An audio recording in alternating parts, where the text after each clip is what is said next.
पुणे जिल्ह्यात अल्पवयीन मुलीवर लैंगिक अत्याचार करून तिची हत्या करण्यात आल्याची धक्कादायक घटना जुन्नर तालुक्यातल्या पिंपळवंडी गावात घडली। या प्रकरणी आरोपीला बेड्या ठोकण्यात आल्यात। या विकृत कृत्यामुळे संपूर्ण जुन्नर तालुक्यात तीव्र संतापाची लाट पसरली आहे। जुन्नरचे आमदार शरद सोनावणेंच्या गावात ही घटना घडली आहे। काल दुपारी 3:30 ते 4 वाजण्याच्या सुमारास ही घटना घडली। या नराधमानं मुलीला उसाच्या शेतात नेऊन तिच्यावर लैंगिक अत्याचार केले आणि तिचा गळा दाबून हत्या केल्याचा संशय व्यक्त केला जातोय। मुलगी बेपत्ता झाल्यानंतर कुटुंबियांनी पोलिसांकडे मिसिंगची तक्रार नोंदवली आणि त्यानंतरच्या तपासादरम्यान ही गंभीर घटना समोर आली। या घटनेनं संपूर्ण पिंपळवंडी परिसरात संतापाचं वातावरण निर्माण झालंय। अल्पवयीन मुलीवर अत्याचार करून तिचा जीव घेणाऱ्या आरोपीवर कठोरात कठोर कलम लावून शिक्षा त्याला करा अशी मागणी केली जाते। तपास जलद गतीनं पूर्ण करून पीडितेला न्याय मिळाला पाहिजे अशी मागणी पिंपळवंडी ग्रामस्थांनी केलेली आहे। याचा जे आरोपी आहे त्याला ताब्यात घेण्यात आलेला आहे आणि पुढील जे तपास आहे ते चालू करण्यात आलेला आहे। सध्या आमची फॉरेन्सिक टीम जागेवर आहे आणि त्या जागेचा पंचनामा पाहणी हे चालू आहे आणि वैद्यकीय तपासणी जी आहे त्याची प्रोसेस सुद्धा चालू आहे। हा सगळा घटनाक्रम पाहिल्यानंतर प्रत्येक व्यक्तीचं मन हे हेलावून गेले।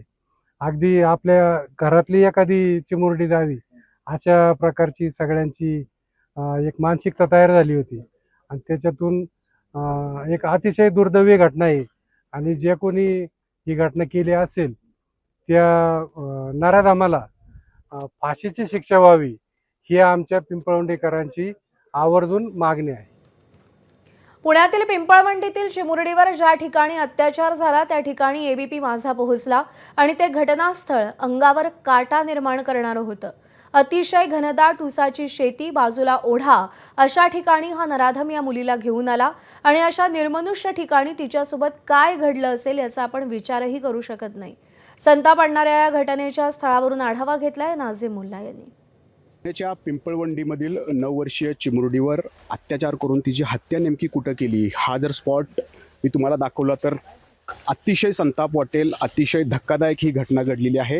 इथं बाजूला ओढा आहे आणि या बाजूला ऊसाचं हे क्षेत्र आहे आणि इथंच या नराधमाने या 9 वर्षीय चिमुरडीवरती अत्याचार केलं। ही निर्मनुष्य अतिशय निर्मनुष्य आणि घनदाट जंगलाची ही सगळी परिसर आहे, जागा आहे। काय नेमकं तिच्यावरती इथं बेतलं असेल याचा विचार सुद्धा आपण करू शकत नाही। इथं आल्यानंतर सुद्धा अंगावर काटा निर्माण होतोय आणि अशा ठिकाणी हा नराधम जो आहे या चिमुरडीला घेऊन आला। या चिमुरडीला सायकल शिकायची होती आणि तेच कारण त्यानं शोधलं आणि सायकल शिकवतो तुला असं सांगून घरापासून जवळपास 1.5 ते 2 किलोमीटर अंतरावरती तो या ठिकाणी घेऊन आला आणि या घटनेपासून अर्धा किलोमीटरवरती रस्ता मुख्य आहे आणि इथं कुणीही म्हणजे या क्षेत्राचे मालक सुद्धा आठवड्याभरातून एखाद्या वेळेलाच येत असतात। त्याच्यामुळं इथं नेमकं तिच्यासोबत काय घडलं असेल याचा विचारही आपल्याला करू शकत नाही। इतकं भयावह परिस्थिती इथली आहे आणि काय तिच्यासोबत घडलं असेल हा आपण विचार यातूनच या ठिकाणी करू शकतो।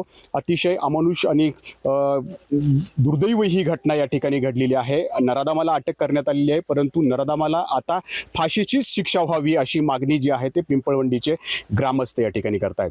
कॅमेरामॅन शैलेश जाधवसह नाझीम मुल्ला, एबीपी माझा, जुन्नर, पुणे। एबीपी माझा, उघडा डोळे बघा नीट।